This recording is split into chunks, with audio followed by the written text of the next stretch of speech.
Le dossier de Julián Alvarez est loin d'être bouclé. Si les rumeurs s'intensifient ces derniers jours, la situation est encore très complexe et aucun accord total n'a été trouvé. Voici un point précis sur l'état des négociations, la position de Julián Alvarez. L'attaquant argentin de l'Atlético de Madrid est séduit par le projet catalan.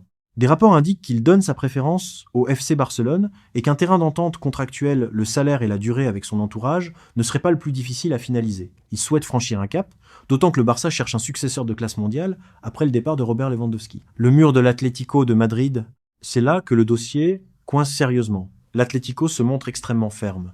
Les dirigeants madrilènes ont publiquement démenti avoir reçu une offre formelle et ont qualifié les rumeurs de mensonges. Il rappelle que le joueur n'est pas à vendre et s'appuie sur sa clause libératoire astronomique évaluée à près de 5,00 millions d'euros. Même si le Barça a proposé une première approche estimée autour de 1,00 million d'euros et s'apprête à monter jusqu'à un 2,0 millions d'euros ou un 2,5 millions d'euros, l'Atlético n'est pas vendeur, surtout à un rival direct de Liga, à moins d'une offre impossible à refuser autour de 5,0 millions d'euros.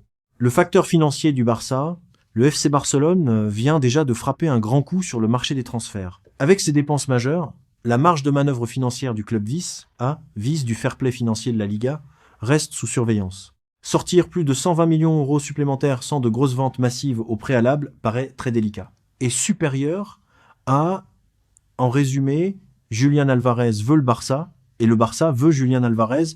Cependant, l'accord entre les deux clubs n'est absolument pas bouclé et l'Atlético de Madrid fait tout pour bloquer l'opération. C'est le début d'un des grands feuilletons de l'été. Les cibles prioritaires sous haute surveillance au mondial, la direction sportive barcelonaise a ciblé plusieurs profils phares qu'elle va scrupuleusement observer durant la Coupe du Monde 2026 qui débute dans quelques jours. Harry Kane, Bayern Munich, le rêve XXL. Si le Barça ne parvient pas à débloquer le dossier Alvarez, Harry Kane est la piste de classe mondiale activée en sous-marin. Le prolifique attaquant anglais sort d'une saison absolument stratosphérique avec le Bayern Munich 60 et un but toute compétition confondue. Le président Joan Laporta l'adore et estime qu'il est le joueur parfait pour garantir des buts immédiatement après l'ère Lewandowski. Le dossier s'annonce financièrement très lourd, mais les recruteurs du Barça l'observeront de très près durant la Coupe du Monde. Bernardo Silva, Manchester City, le vieux rêve de Joan Laporta n'est pas totalement éteint. En fin de contrat à Manchester City cet été, le génie portugais est surveillé de très près. Même si la concurrence est rude, Bayern, Juventus, le fait qu'il soit agent libre représente une opportunité de marché que le Barça ne veut pas lâcher, son profil technique étant considéré comme compatible à 100% avec l'ADN Barça. Castello Luqueba, RB Leipzig, c'est le nom qui revient avec le plus d'insistance pour renforcer l'axe de la défense.